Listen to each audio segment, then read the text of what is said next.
முழுவதும் கண்டவனை படைத்தான். திருவாசகம் உரைத்தொடர் 3. மெய்யுணர்தல் திருச்சதகம் திருவாசகம். விளக்கம் தருபவர் ஆசான்ம செந்தமிழன். நாள் கார்த்திகை 8, நவம்பர் 23, சனிக்கிழமை. நேரம் மாலை 7 மணி.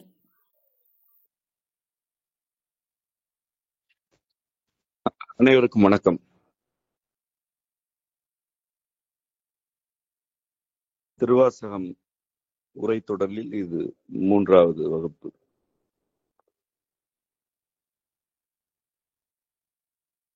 திருச்சதகத்தின் மெய்யுணர்தலின் 6வது பாடலிலிருந்து இப்பாடம் தொடங்குகிறது.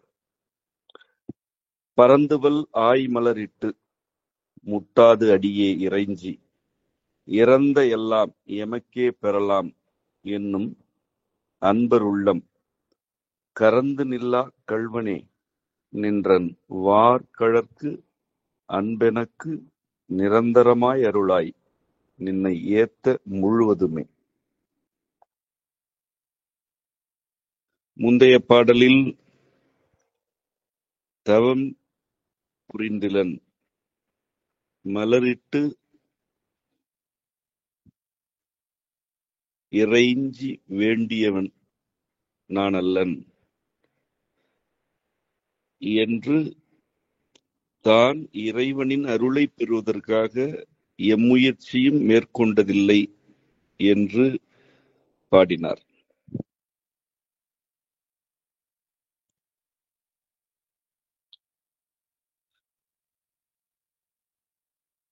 இப்பாடலில் அதே கொள்கையை வேறு நிலையிலிருந்து வெளிப்படுத்துகிறார். பரந்துபல் ஆய்மலரிட்டு என்றால் பரந்து பல இடங்களுக்கும் சென்று அல்லது பரவலாக நாடி தேடி. ஆய்மலர் என்பது மலர் ஆய்தல் என்ற வினையை குறிக்கும். அவ்வினையினையே ஒரு பெயர் சொல்லாக அல்லது பெயர் சொல் போல் வழங்கியுள்ளார்.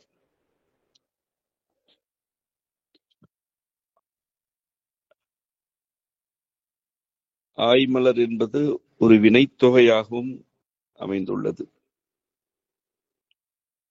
ஆய்ந்த ஆயும் இனியும் ஆயும் மலர் என்று பொருள். ஆய் என்ற சொல் பலவற்றுள் பொருத்தமானவற்றை தெரிவு செய்தல் என்றாகும். மலர் ஆய்தல், காய்களை ஆய்தல் என்றெல்லாம் அச்சொல் வினைச்சொல்லாக வளர்ச்சியுறும். பரந்து பல மலர்களை ஆய்ந்து இட்டு உன் அடியில் அவற்றையெல்லாம் இட்டு முட்டாது அடியே இறைஞ்சி உன் அடியில் இறைஞ்சி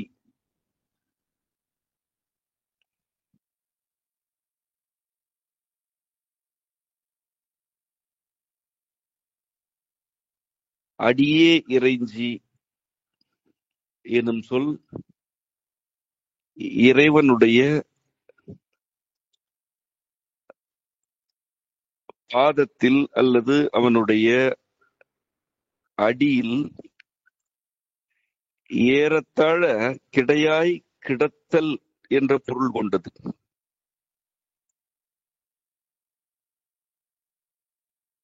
அப்படி உன்னுடைய அடியில் மலர்களை எல்லாம் ஆய்மலர்களை எல்லாம் இட்டு இறைஞ்சி இறந்த எல்லாம் எமக்கே பெறலாம் என்னும் அன்பர் உள்ளம் என்கிறார். இறந்த என்றால் இறந்து அல்லது இது வேண்டும் என்று இரக்கம் எனும் உணர்ச்சியை தூண்டும் வகையில் என்று பொருள்.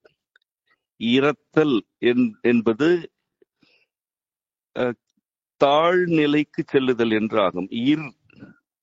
எனும் ஈரெழுத்து ஒரு மொழி தாழ்நிலைக்கு செல்லுதலை குறிக்கும். உயிர் என்றாகும். எது உய்கிறதோ அது தன்னுடைய இயக்கத்தை தனித்துக் கொண்டு தாழ்நிலைக்கு வந்தால் அது உயிர் என்றாகும்.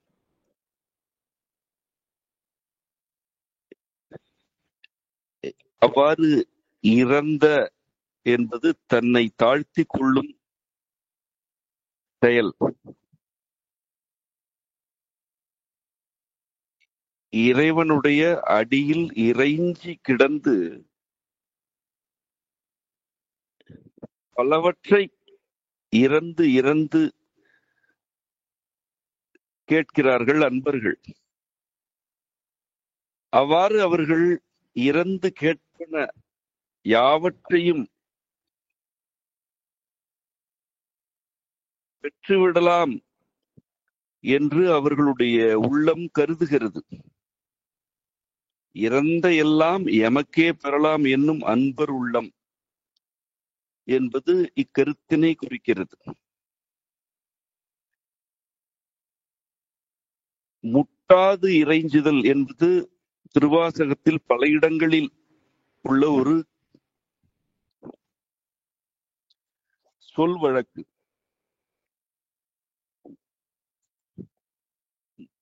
கடந்த பாடத்திலும் விளக்கினோம், மீண்டும் நினைவுபடுத்துகிறோம். தன்னை துன்புறுத்திக் கொள்ளாமல் வருத்திக் கொள்ளாமல் என்று அது பொருள் தரும்.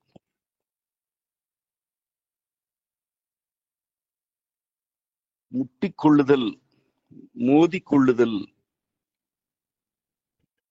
என்று துன்புறுத்தும் வகையான் வேண்டாமல் மலர்களை தெரிவு செய்து பறித்து வந்து இறைவன் அடியில் அவற்றை இட்டு அவன் அடியிலேயே இறைஞ்சி கிடந்து தம்மை தாழ்த்தி கொண்டு இறந்து பலவற்றை கேட்டு அவை யாவற்றையுமே பெற்றுவிடலாம் என்ற அன்பர் உள்ளம் கரந்து நில்லா கள்வனே. அவ்வாறு வேண்டும் யாவற்றையும் பெற்றுவிடலாம் என்று கருதும் அன்பர் உள்ளத்திலும் மறையாமல்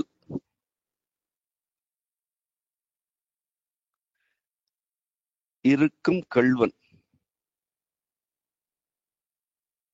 அவ்வாறான அன்பர் உள்ளத்திலும் அவன் மறைந்து கொள்வதில்லை. கரந்து நிற்றல் என்றால் மறைந்து இருத்தல். கரத்தல் என்பது மறைத்தல் எனும் பொருள் தரும். கரந்து நில்லாத கள்வன். அவன் கள்வன்தான். ஆனால் அன்பர்கள் இவ்வாறு தமக்கு வேண்டுவனவற்றை கேட்கிறார்கள் எனும் பொழுது அவர்கள் உள்ளத்தில் அவன் மறைந்து நிற்பதில்லை. அவ்வாறான கள்வனே, நின்றன் வார்கழற்கு அன்பெனக்கு நிரந்தரமாய் அருளாய் நின்னை ஏத்த முழுவதுமே. உன்னுடைய வார்கழல், வார் என்பது அணி அணியாக பொருத்தமுற நேர்த்தியாக உள்ள ஒரு ஒழுங்கு, வரிசை என்பவற்றின் வளர்ச்சியில் வார் இருக்கிறது. வார்கழல் என்பது இறைவனுடைய கழலினை குறிப்பதற்காக புழங்கப்பட்ட சிறப்பு சொல். அது திருமுறைகளில் எளிதில் காண கிடைப்பது. மாணிக்கவாசக பெருமான் ஒவ்வொரு சொல்லையும் ஆழ்ந்த பொருளுடன் புழங்குபவர். வார்கழற்கு என்றால் உன்னுடைய அடியில் அல்லது காலடியில் உள்ள கழல்.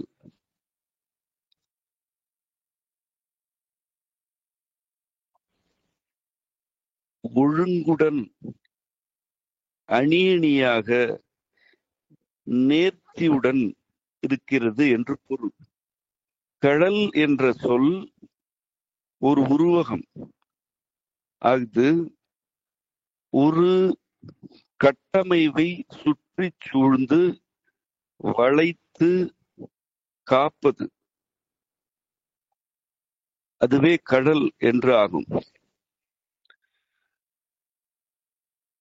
இறைவனுடைய அடி கழல் அணிந்திருக்கிறது என்பதற்கு என்ன பொருள்? இறைவன் அணிகலன் அணிந்திருக்கிறான் என்று பொருள் அல்ல. இறைவன் தன்னை தாழ்த்தி கொண்டு உயிரினங்களை வெளிப்படுத்துகிறான். எவையெல்லாம் வெளிப்பட்டிருக்கின்றனவோ அவை யாவுமே இறைவனின் தன்மைகளின் வெளிப்பாடுகளே. இறைவனின் இயக்கம் தணிந்த அல்லது அவன் தன்னை தன்மைகளாலும் தாழ்த்தி கொண்ட நிலைதான் எல்லா வெளிப்பாடுகளும். அந்த நிலையைத்தான் இறைவனின் தாழ், இறைவனின் அடி என்று கூறுவது கொள்கை. அது அவனுடைய கால் என்ற ஒரு உறுப்பினை குறிப்பதே அல்ல. இறைவனுக்கு தனியே கால் என்று எதுவும் இல்லை. அவன் தன்னை தாழ்த்தி கொண்டு வெளிப்படுத்தும் எல்லா பொருட்களும் இறைவனின் தாளின் வெளிப்பாடுகளே அல்லது இறைவன் தன்னை தாழ்த்தி கொண்ட நிலையின் வெளிப்பாடுகளே என்றாகும். அவ்வாறு உள்ள எல்லா பொருட்களும் இறைவனுடைய திருவருளாலேயே காக்கப்படுகின்றன. அவ்வாறு காப்பதனைத்தான் கழல் என்று கூறுவது கொள்கை வழக்கம். எப்படி கழல் எனும் ஒரு அணிகலன் பாதத்திற்கு மேலுள்ள பகுதியை காத்து நிற்கிறதோ, அதுபோல இறைவனுடைய அடி அவனுடைய கழல் எனும் காப்பினால் காப்புடன் அமைந்திருக்கிறது. அது வார்கழல் எனும் பொழுது ஒழுங்குடன் அமைந்த என்றும் பொருள் தரும். நின்றன் வார்கழற்கு அன்பெனக்கு. அவ்வாறான உன்னுடைய வார்கழலிற்கு உரிய அன்பு எனக்கு நிரந்தரமாய் அருளாய் நின்னை ஏத்த முழுவதுமே.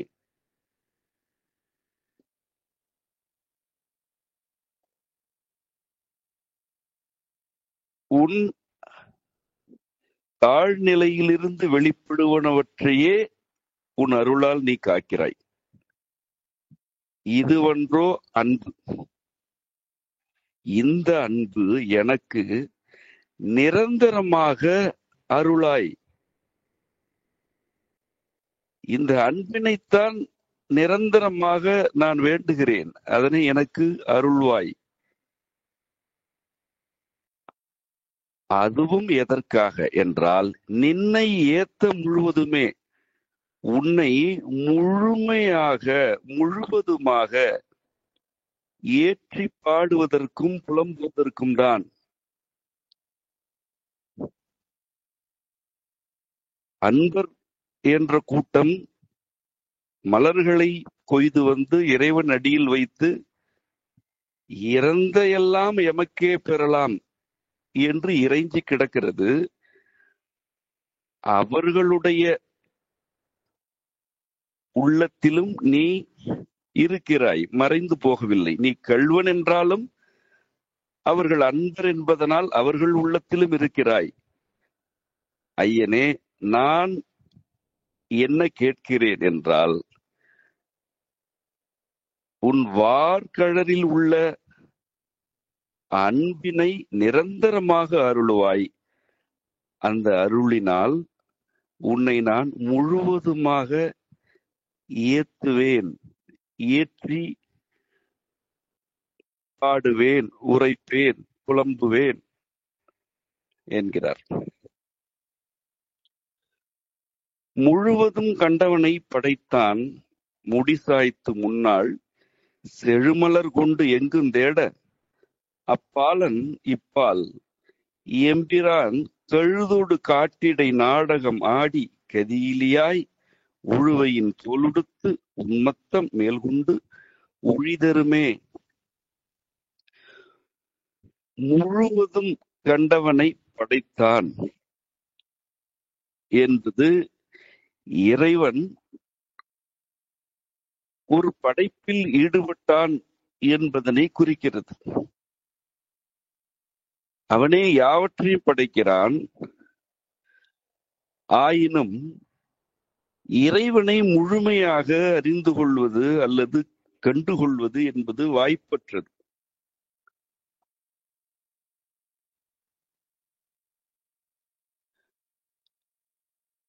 முழுவதும் கண்ட ஒருவனை இறைவன் படைத்தான் என்பது இவ்வடியில் உள்ள வாக்கு.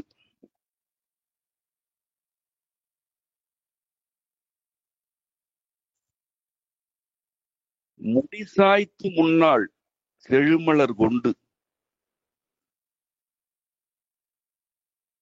எவ்வாறு படைத்தான் இறைவன் என்றால், தன் முடியினை சாய்த்து முன்னாள் 300 காலத்தில் படைத்தான்.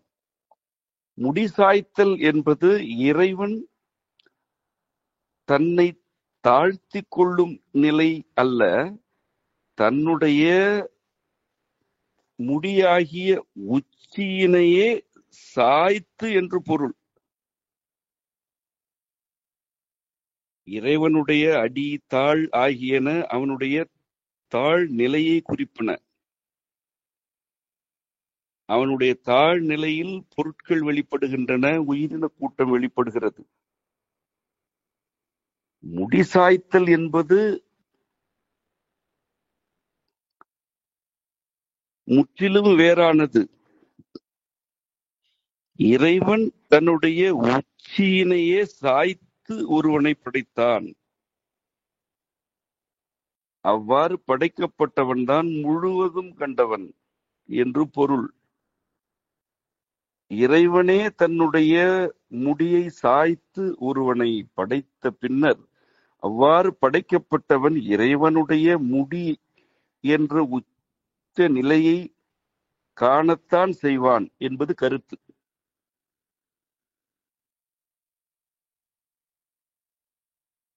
இவ்வாறு முழுவதும் கண்டவனை முடிசாய்த்து முன்னாள் படைத்தான் என்றால் அது ஒரு காலத்தில் நிகழ்ந்தது என்று பொருள்.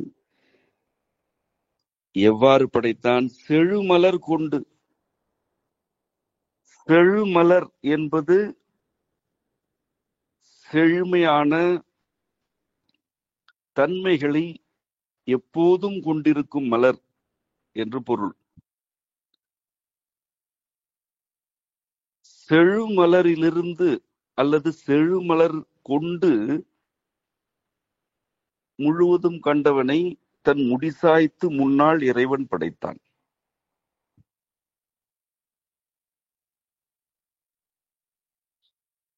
மலர் என்பது ஒரு குறியீடு. இந்த குறியீடு திருவாசகத்தின் ஒவ்வொரு இடத்திலும் அவ்விடத்திற்குரிய பொருளை தருவதாகும்.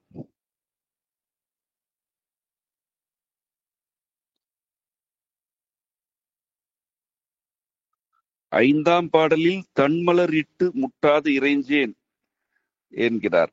அது குளிர்ச்சியான மலர்களை இட்டு வணங்குதல், வழிபடுதல், இறைஞ்சுதல் என்று பொருள். ஆய்மலர் இட்டு முட்டாது அடியே இறைஞ்சி என்பது 6ஆம் பாடலில் உள்ளது. அவ்விடத்தில் அது தெரிவு செய்த மலர்கள் என்று பொருள் தரும். இப்பாடலில் செழுமலர் என்கிறார். செழுமலர் என்பது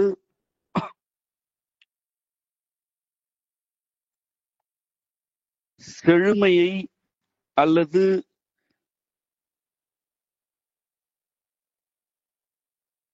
இனம் பெருக்கும் தன்மையை குறிப்பது. செழுமை, வளமை ஆகியனவெல்லாம் காட்சிக்கு அவை அழகாக உள்ளன எனும் பொருள் குறிப்பவை அல்ல.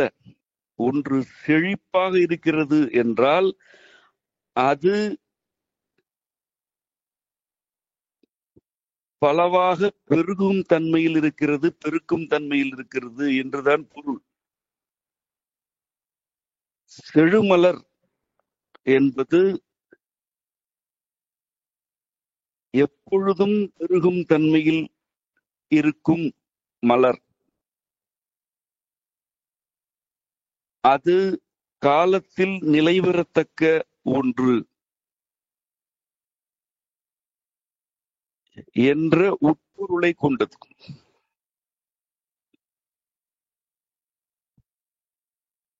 இறைவன் செழுமலர் கொண்டு முழுவதும் கண்டவனை தன் முடியை சாய்த்து முன்னொரு காலத்தில் படைத்தான்.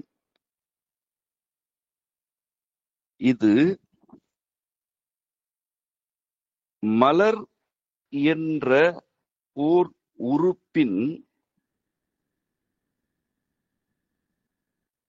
வளர்ச்சி நிலையின் வெளிப்பாடாகிய உயிரின கூட்டங்களை குறித்த ஓர் உருவகம்.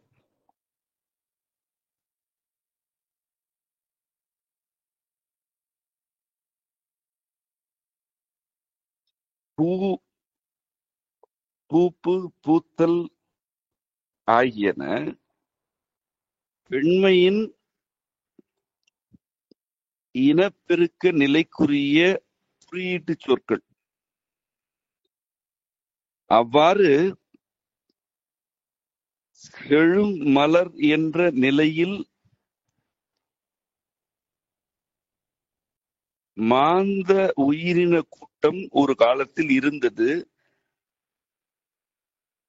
அக்காலத்தில்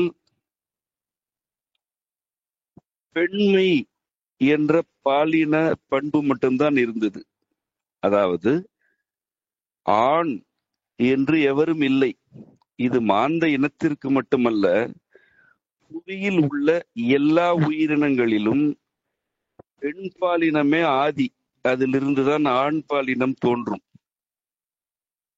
ஒரு புழுவிற்கும் இதுவே நியதி, மாந்தருக்கும் இதுவே நியதி. பெண்மையிலிருந்து ஆண் பாலினம் வெளிப்படுதலே இயல்பு. அதுவே புவி உயிரின கூட்டத்தின் படைப்பு ஒழுங்கு.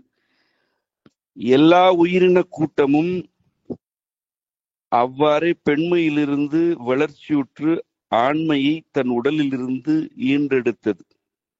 இன்றும் ஆண்மை அல்லது ஆண் பாலினம் இல்லாமலேயே இனம் பெருக்கும் உயிரின கூட்டம் பல பல உள.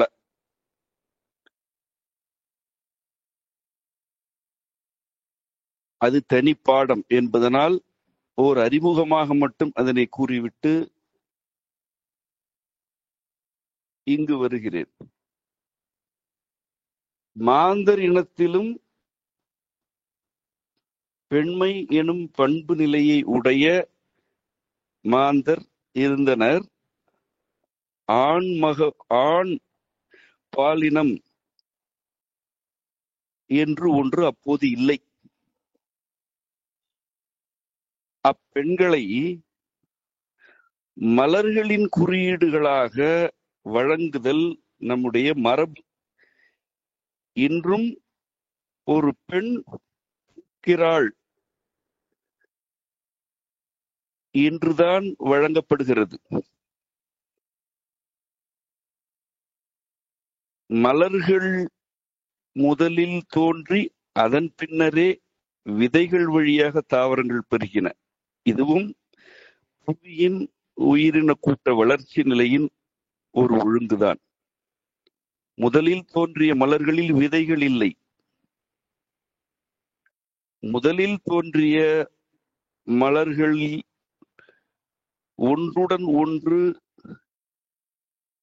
தன்மைகளை மாற்றிக்கொள்வதற்கு வண்டுகளும் தும்பிகளும் கூட இல்லை. முதல் பூ பூத்த போது மகரந்த சேர்க்கையில் ஈடுபடுவதற்கு பூச்சிகள் எதுவும் இல்லை. ஆகவே மலர்களின் மகரந்த சேர்க்கையினால் இனம் பெருக்கமடைகிறது என்பது பிந்தைய காலத்து நிகழ்வே அன்றி அது ஆதிநிலை அல்ல. ஆதிநிலையில் ஒரு தாவரம் தன்னைத்தானே பெருக்கிக் கொள்ளும் தன்மையுடன் இருந்தது. இன்றும் அவ்வகை தாவரங்களே இயற்கையில் மிகுதி. பூக்காத தாவரங்கள் பல உள்ளன, பூக்காத புல் வகைகள் பல உள்ளன. அவையெல்லாம் இனப்பெருக்கத்தில் ஈடுபட்டு கொண்டுதான் இருக்கின்றன. பூவே இல்லை எனும் போது விதை இருந்தே ஆக வேண்டும் என்ற எந்த தேவையும் தாவரங்களின் பெருக்கத்திற்கு இல்லை. விதைகள் எனப்படும் உறுப்புகள் வளர்ச்சியடைந்தது பிந்தைய காலத்தில். அவ்விதைகளுக்கென்று சிறப்புகள் பல உள்ளன. ஆயினும் அவை காலத்தில் பிந்தையவை என்பது விளங்கிக் கொள்ள வேண்டிய ஒரு கருத்து. மலர்கள் மாந்த இனத்தின் பெண்மையின் குறியீடுகளாக குறிக்கப்பட்ட காரணம் இதுதான். அக்காலத்தில் பெண்கள் தம் உடலிலிருந்து வெளிப்பட்ட பூப்பு உதிரத்தினால் மட்டுமே கருவுற்றார்கள்.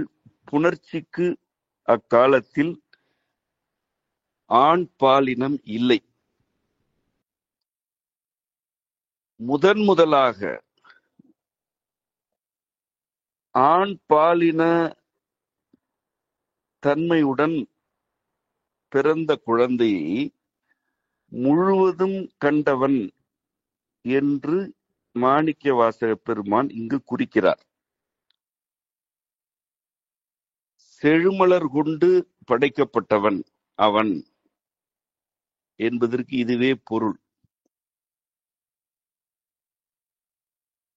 அவன் ஏன் அவ்வாறு விளிக்கப்படுகிறான் என்றால், அவன் பூக்களை கொண்டு படைக்கப்பட்டவன் என்றால் அவன் பெண்களின் செழுமையிலிருந்து மட்டுமே படைக்கப்பட்டவன் என்று.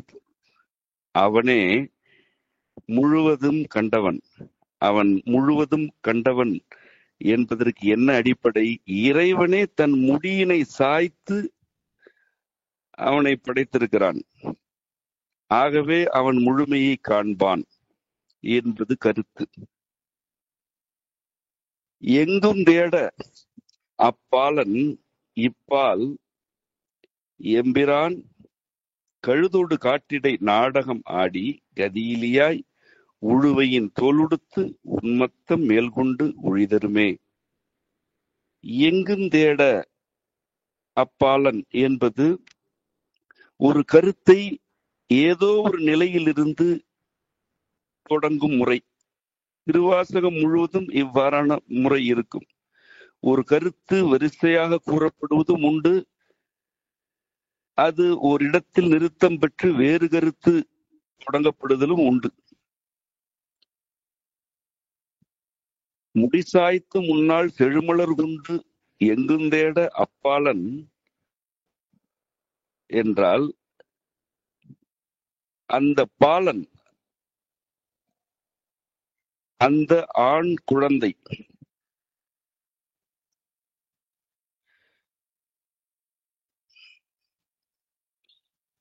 இப்பால் என்பதற்கு இங்கே அல்லது இக்காலத்தில் என்றும் பொருள் உண்டு. இந்த பாலினம் என்றும் பொருள் உண்டு. அப்பாலன் இப்பால். அப்பால் என்றால் அதற்கு புறத்தே. அப்பால் செல் என்றால் ஒரு குறிப்பிட்ட குறிப்பிட்ட வரையறைக்கு புறத்தே செல்லுதல். இப்பால் என்றால் குறிப்பிட்ட வரையறைக்கு உள்ளே வருதல். இது காலத்தின் நெருக்கத்தையும் குறிக்கும், வெளி அல்லது இடத்தின் நெருக்கத்தையும் குறிக்கும், பாலினத்தையும் குறிக்கும். இந்த மூன்றுமே, அதாவது இப்பால் என்பது கால குறியீடாகவும் இடத்தின் குறியீடாகவும் பாலின குறியீடாகவும் கொள்ளத்தக்க வகையில் தான் இச்சொல் புழங்கப்பட்டிருக்கிறது. அப்பாலன் என்பது அப்போது இருந்த பாலன் என்று பொருள் தரும். இப்பால் என்பது எப்பொழுதும் இருக்கும் அவனுடைய நிலையை குறிக்கும். இங்கும் இருக்கும் அவன் நிலையை குறிக்கும். அவனுடைய பாலினத்தையும் குறிக்கும். எம்பிரான் கழுதோடு காட்டிடை நாடகம் ஆடி. எம்பிரான் கழுதோடு, கழுது என்பது சூலம் என இன்று அழைக்கப்படும் ஒரு குறியீட்டு கருவிக்குரிய சொல். எம்பிரான் கழுதோடு என்றால் எம்பிரான் கொண்டிருக்கும் அல்லது எம்பிரானுடைய அடையாளமாக கொள்ளத்தக்க கழுதொடு, சூலத்தொடு என்று பொருள். காட்டிடை, காட்டின் இடையே நாடகம் ஆடி கதியிலியாய் உழுவையின் தோல் உடுத்து உன்மத்தம் மேல் கொண்டு உழிதருமே. அந்த பாலன் எம்பிரானுடைய சூலம் என்ற கருவியை ஏந்தி காட்டில் நாடகம் ஆடினான். நாடகம் என்பது என்ன?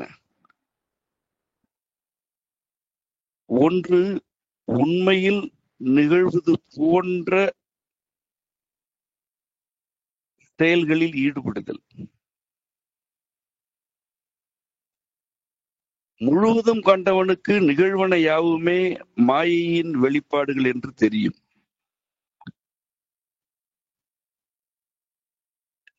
அவ்வாறு யாவும் மாயை என்று அறிந்து முழுமையும் கண்டுகொண்டவன் எதனை செய்தாலும் அது நாடகம்தான்.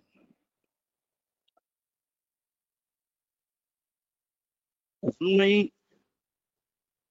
யாவும் இறையே என்றிருக்கிறது. அதில் ஆண்பாலும் இல்லை, பெண்பாலும் இல்லை, புல்லும் இல்லை, பூண்டும் இல்லை.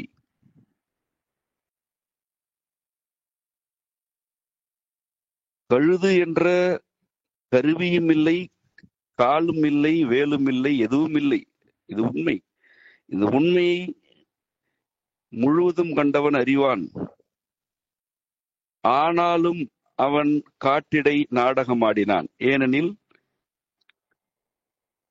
அவனை இறைவன் முழுவதும் காணும்படி படைத்திருக்கிறான்.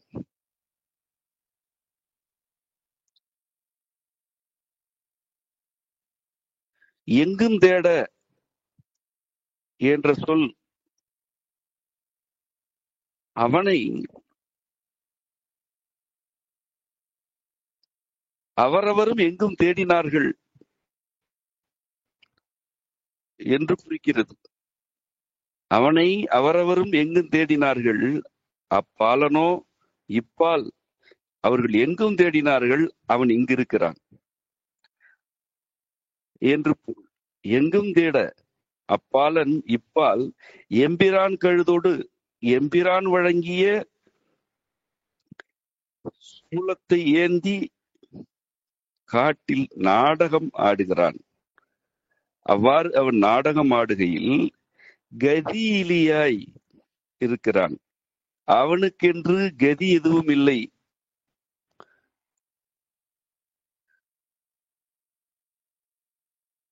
ஒருவன் முழுவதும் கண்டவன் எனும் போது அவனுக்கு இறைவனை தவிர கதி எதுவும் இல்லை.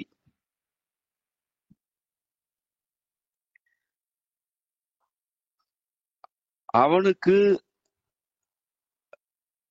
அவனை ஒத்த உடல் கொண்ட மனிதர்களோ பிற பொருட்களோ கதியாகாது.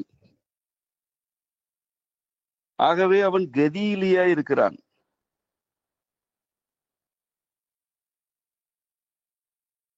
அவனுக்கு கதி என்று ஒன்று இருக்குமாயின் இறைவன் நல்கிய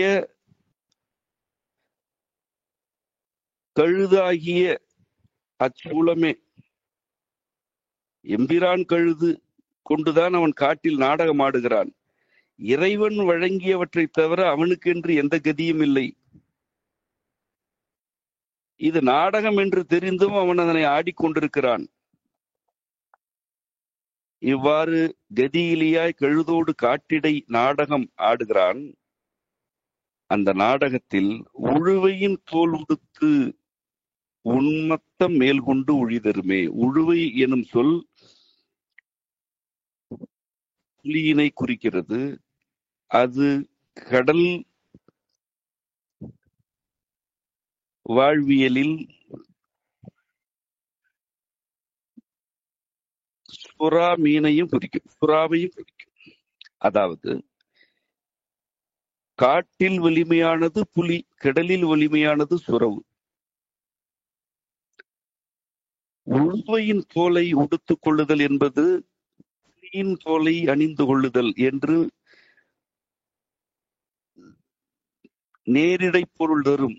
ஆயினும் அதன் மறைக்கருத்து யாதெனில், காட்டில் நாடகம் ஆடுபவன் அக்காட்டின் வலிமை என்று வழங்கப்படும் ஒரு விலங்கினை மாய்த்து அதன் தோலை உரித்து தன் மேல் உடுத்திக் கொண்டான் என்று பொருள்.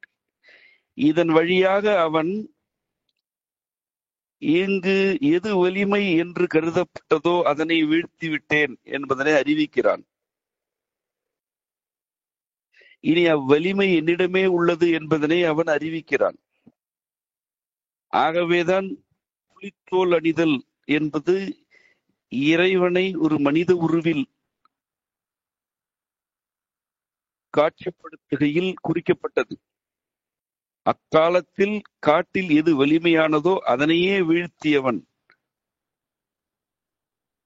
அவன். இறைவன் யானை தோலை பொருத்திக் கொண்டிருக்கிறான் என்றும் குறிக்கப்பட்டது. யானையே வலிமையானது என்று கருதப்படுமாயின் அதன் தோலை உரிப்பவன்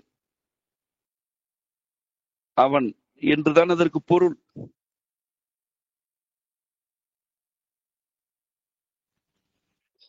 அவனை பலர் எங்கும் தேட அந்த பாலன் இப்பால் எம்பிரான் கழுதோடு காட்டிடை நாடகமாடி கதியிலியாய் உழுவையின் தோல் உடுத்து உன்மத்தம் மேல் கொண்டு. உன்மத்தம் என்பது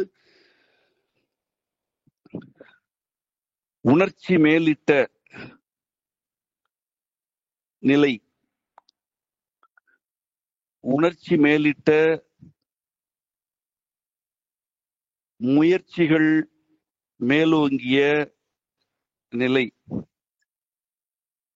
உன்மத்தமே மத்தம் மதம் என்று புரிந்து கொள்ளப்படுகிறது. மதம் என்ற சொல்லில் இருந்துதான் இது வளர்ச்சி அடைகிறது.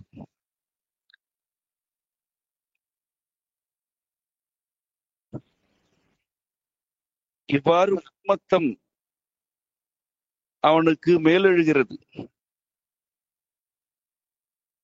ஏன் மேலெழுகிறது என்றால், உழி தருவதற்காக. உழி என்பது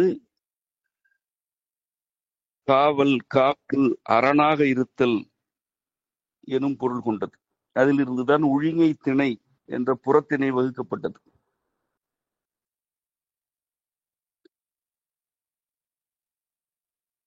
தான் அரணாக இருக்க வேண்டும் என்றால் உன்மத்தம் மேலெழ வேண்டும்.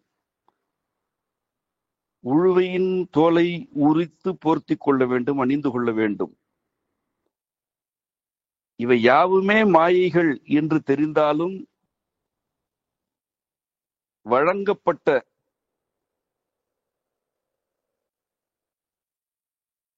நிலை என்பதனால் அவை யாவுமே உண்மை என்று கருதுவது போல் நாடகமாட வேண்டும்.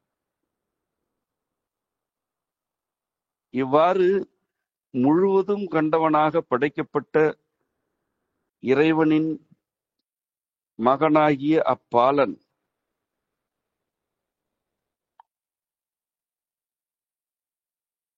காட்டிடை நாடகமாடி உழுவையின் தோல் உடுத்து உன்மத்தம் மேற்கொண்டு அரண் தந்தான், உழி தந்தான், காப்பாக நின்றான் என்பது பொருள்.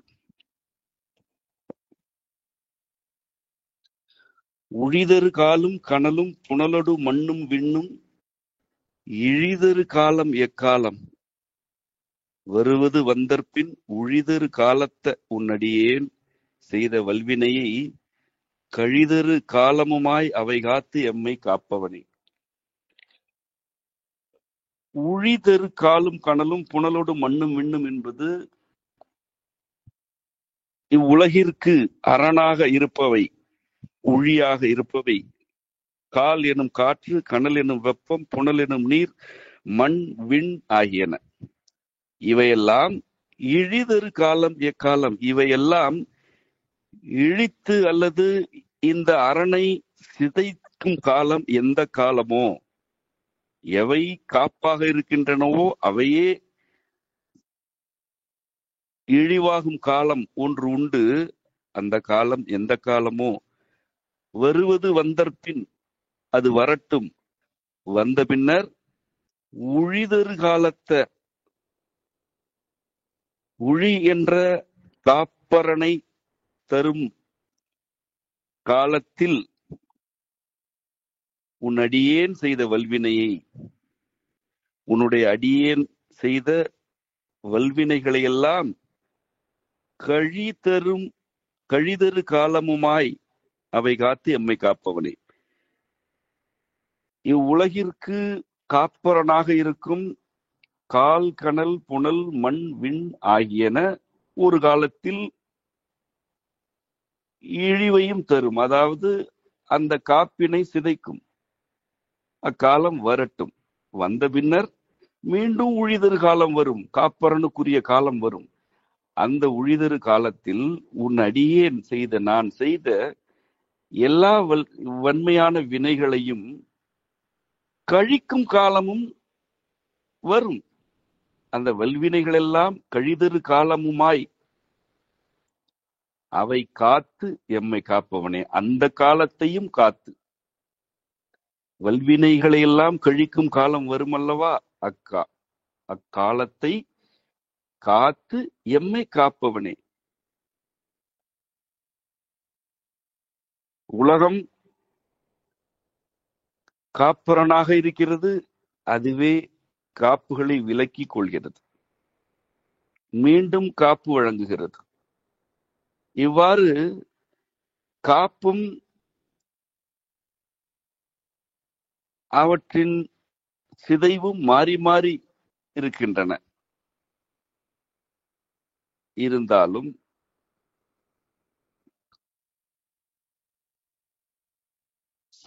செய்த வல்வினைகளை இறைவன் கழிப்பதற்கென்று ஒரு காலம் உண்டு. அந்த காலம் வரும் வரை காத்திருத்தல் வேண்டும். அந்த காலத்தில், அந்த காலத்தையும், வல்வினையை கழிக்கும் காலத்தையும் உண்மையிலேயே காப்பவன் இறைவன்தான். அவனே நம்முடைய வல்வினைகளை கழிக்கும் காலத்தையும் காத்து வைத்திருக்கிறான். அக்காலத்தில் அவன் வல்வினைகளை கழிக்கிறான். இவ்வாறு கழித்து எம்மை காப்பவன் இறைவன் என்பது கருத்து.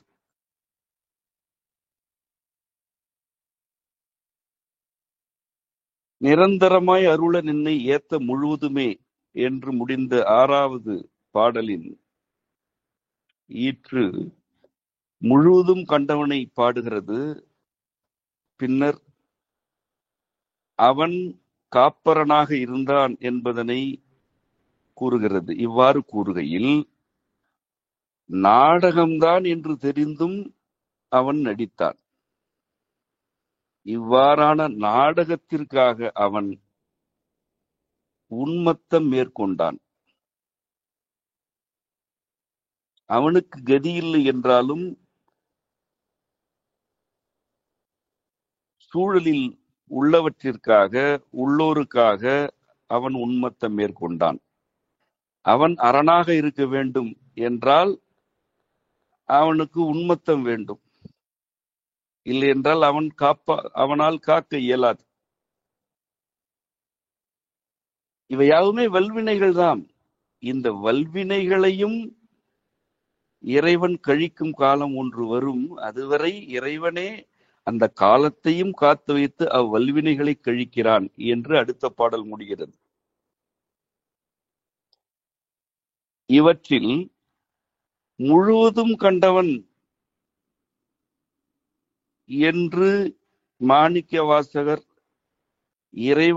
இறைவனுடைய திருக்குழந்தையை விழிக்கிறார். அவ்வாறு முழுவதும் கண்ட குழந்தையின் கொடி வழியே வந்த ஒருவராகத்தான் மாணிக்க வாசகர் தன்னையும்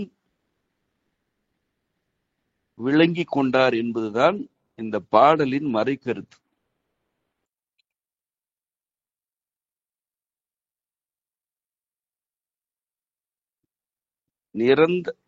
பறந்து பல் ஆய்மலர் இட்டு முட்டாது அடியே இறைஞ்சி என்பது எதனை குறிக்கிறது? உன்னுடைய அன்பர்கள் எல்லாம் எமக்கே பெற வேண்டும் என்று கேட்கிறார்கள்.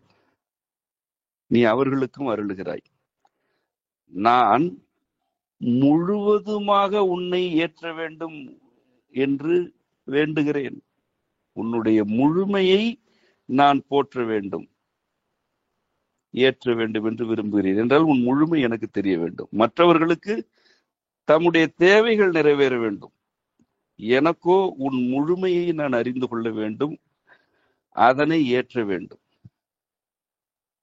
இது அப்பாடலின் கருத்து. அவ்வாறு முழுவதும் கண்டவனை நீ படைத்தாய். உன் முடியினையே சாய்த்து படைத்தாய். அப்பாலன் இப்பால் என்றால் அந்த பாலன் இப்பொழுதும் இவ்விடத்திலும் என்று பொருள். அவன் எம்பிரான் கழுதோடு காட்டிடை நாடகம் ஆடுதல் என்பது அப்பாலனை குறிப்பது. இவையாவுமே உருவகங்கள். உன்மத்தம் மேற்கொண்டு உழிதறுதல் என்பது அப்பாலனுடைய வழி வழியாக வந்த தொடர்ச்சியில் பிறந்த யாவருக்கும் உரித்து தமக்கு வேண்டுவனவெல்லாம் வேண்டும் என்று வேண்டுவோருக்கு காப்பாக இருக்க வேண்டும் என்றால் உன்மத்தம் மேற்கொண்டவர்களால் தான் அக்காப்பினை வழங்க இயலும். இது எல்லாமே நாடகம் என்று தெரிந்த பிறகும் அந்நாடகத்தில் நடித்து இறைவனுடைய முழுமையையும் கண்டு உன்மத்தமும் மேற்கொண்டு இருக்க வேண்டும். அவ்வாறு இருக்கையில் கதி என்று எவரும் இருக்க மாட்டார்கள். ஏனெனில் அவரவரும் அவரவருடைய தேவைகளுக்காக இறைவன் அடியை இறங்கி கொண்டிருக்கிறார்கள். முழுவதும் கண்ட அப்பாலனுக்கோ இறைவனே தன் முடியை சாய்த்து அருளி செய்தவன் தான் என்பது தெரியும். ஏனெனில் அவன் முழுவதையும் கண்டவன். இவை யாவுமே நாடகங்கள் என்று தெரிந்தும் அவன் நடிக்க வேண்டும். அவ்வாறு நடிக்கையில் தம் தேவைகளுக்கு என்று இறைஞ்சி கிடப்போரை காக்கும் அரணாகவும் இருக்க வேண்டும். இப்படியான உழிதரும் அரணாக இருப்பதனால் அவனுக்கு உன்மத்தம்தான் மேலெழும். அதனால் அவன் பல வல்வினைகளில் ஈடுபடுகிறான். அவ்வல்வினைகளை அவன் சுமந்து கொண்டுதான் இருக்கிறான். அவற்றின் தன்மைகளை இறைவனே துடைத்தழிக்கும் காலம் ஒன்று வருகிறது. அந்த காலமும் அப்பாலனின் கையில் இல்லை. அந்த காலமும் இறைவனின் காப்பில் இருக்கிறது. இறைவனே கழிதரும் காலத்தையும் காத்து கொண்டிருக்கிறான் என்று கூறி இவ்வாறு அவை காத்து எம்மை காப்பவனே என்கிறார். இப்பாடல்களில் முழுவதும் கண்டவன் என்று குறிக்கப்பெறும் திருக்குழந்தையின் தொடர்ச்சியாகத்தான் மாணிக்க வாசகர் தன்னையும் நிலைநாட்டி கூறியிருக்கிறார் என்றுதான் மறைவான கருத்து. நான் உணர்ந்தவரை அதுவே உண்மையும் ஆகும். இக்கொள்கையினை விளக்குதற்குரிய வேறு பல பாடல்களும் திருவாசகத்திலேயே உள்ளன. உரைத்தொடரின் போக்கில் அவற்றை காணலாம். அனைவருக்கும் அம்மையப்பர் அருள் நிறைவதாக. நன்றி.